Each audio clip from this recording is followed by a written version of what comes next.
Hi, welcome to Facebook and happy Easter. Tomorrow is Easter and I'm so excited to give this talk today about angels, one of my most favorite topics. So I can honestly say in my lifetime I have heard an angel, I have seen an angel, and many, many times I have felt an angel. And I think that's how they communicate to us. So that's what I wanted to talk about, angels. In Psalm 9:11, God tells us, "For he will command his angels concerning you to guard you in all your ways." I believe each and every one of you, including me, we all have a guardian angel. So I did a lot of reading to kind of find out what does the Bible say about angels, and they talk about the angels all throughout the Bible. So there's no doubt in my mind that angels exist.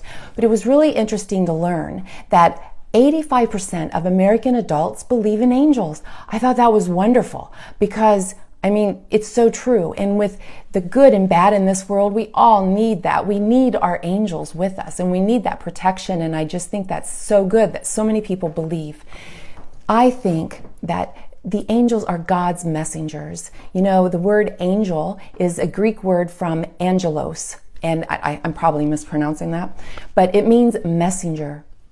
And I think that's what it's all about. That's how God set this up.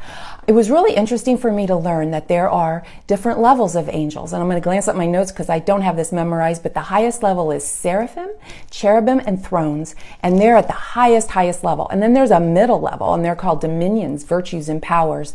And they do things like govern other angels and fight power and strength and fight evil. And then the lowest level of angels are the principalities, and then the archangels, and then our guardian angels. Now, the archangels we've all heard about, like Archangel Michael, and I think there were 3 of them mentioned in the Bible: Michael, Raphael, and Gabriel. And they talk about, I did a lot of research, and I think it happened in the Middle Ages that someone came up with like 7 different archangels. But since Michael and Raphael and Gabriel, the only ones mentioned in the Bible, I don't know. I don't know if that was just something that someone kind of created, but who cares? It's all good, right? Michael is the warrior. He carries out the warrior. So he's the one that led the army, that when Lucifer was cast out of heaven, he led the army to kick him out. And that's pretty crazy. Gabriel is the God of, I think it means God is my strength. He's the one that told Mary she was going to be the mother of Jesus. And it talked about that in the Bible in Luke. So it's just a beautiful thing, right? I think angels, the whole concept is such a beautiful concept and comforting, right? It's comforting. So on my research the last couple weeks, I was so amazed to come across so many stories like, how about a 9-year-old boy whose father's trapped underneath a car, and he has the strength to lift the car up to free his dad. And then he tells the news reporters that there was an angel there that helped him lift the car, helped him get that strength. That's crazy, but I believe it. I believe children are more apt to see angels. And because their mind, the adult mind, hasn't told them that you're not supposed to, that you're not allowed to see it, or that adult brain talks you out of it. I read another great article about an ex-FBI agent.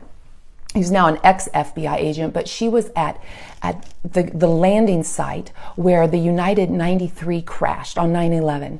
And she said she was afraid to tell her male colleagues for fear that they would think she was nuts.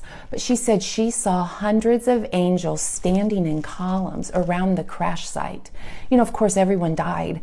And that whole concept, what a powerful vision. But I believe it. I believe it's true that angels come down to escort souls up to heaven. I just think that's how it works. So I can share with you a story where I actually saw an angel. And it was an adopted grandmother of our family. We call her Grandma McPete. And she was dying. I went to the nursing home with my mom and my sister. And as Grandma was taking her last breaths, and it was the very end of her life, my sister was sitting on the edge of the bed, and my mom was in a chair kind of next to the bed, and I was sitting on a love seat, sitting back a little further away. I glanced over at the bed, and I could see an angel standing behind my sister. It was so beautiful. And I kept blinking my eyes thinking, that's not what I'm seeing. Am I seeing, you know how like your eyes might glaze over, and I would glance away and look back, and she was still standing there. It was like a gold luminescent, and I could see the outline of her wings, and she was tall, and it wasn't really clear, but it was clear enough for me to see. And I don't know, I saw an angel. I believe it. It was just so beautiful. There was another time that I audibly heard, and I know this was my guardian angel. It was years ago. I was living in Phoenix, and I'm driving down Bell Road. I wasn't speeding. I was just going a normal speed. I was approaching a green light, and I just heard a voice loudly right behind me in the back seat. And again, I was all alone in my car. I heard a voice say, "Sandy, slow down." And just that fast, I turned, I left off the gas, and I looked and I said, "What?" And then in my mind, I thought, "Oh, I'm hearing things." But I had picked my foot off the gas, and that slowed me just enough that a car went flying through a red light and missed me, but just by mere inches. I believe to this day that was my guardian angel. I believe that. I don't know, how many times have you had that gut feeling, that intuitive feeling? I believe that's how they talk to us. I think angels talk to us in our dreams. I think they talk to us through that gut feeling, that intuition. You know, they want to help us, but we have free will. And so we need to ask them. You need to ask your angels to help you. Earlier in the week, last week, I did a Facebook post about an exercise to try with your angels. And what it is you hold your hand out and think of whatever it is you're struggling in. Maybe it's a relationship situation, maybe it's something personal, maybe it's career, whatever it is. Hold your hand out and say, "Angels, give me the tools that I need." You don't need to know what those tools are. You don't need to know what it is that you need. You just know you need help with something. Hold your hand out. Ask your angels. And when you do this, you might feel a little tingling in your palm. You might feel like a warmth sensation. When you get that, close your hand and place it on your heart and just say, "Thank you." And then just watch what unfolds, because it's a powerful thing when you tap into that resource, that power, that guardian angel that's there that wants to help you so much.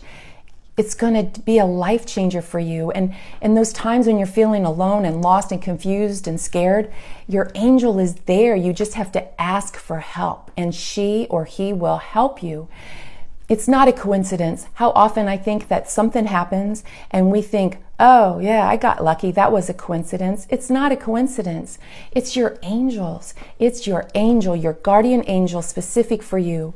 I think at times we might have all kinds of angels for different reasons, perhaps, but I think we always have that one guardian angel that is, we're their responsibility, and they are there to help us. And all we have to do is just ask. So that's what I want you to do. This Easter season is just think about everything Jesus did for you so we could have that relationship, so we could have those angels, and we can have that help when we need it. God is there for us, and his angels are his messengers, and I think that's how it works. So that's my message today. I want to wish you all a very blessed and happy Easter. Thank you, and God bless.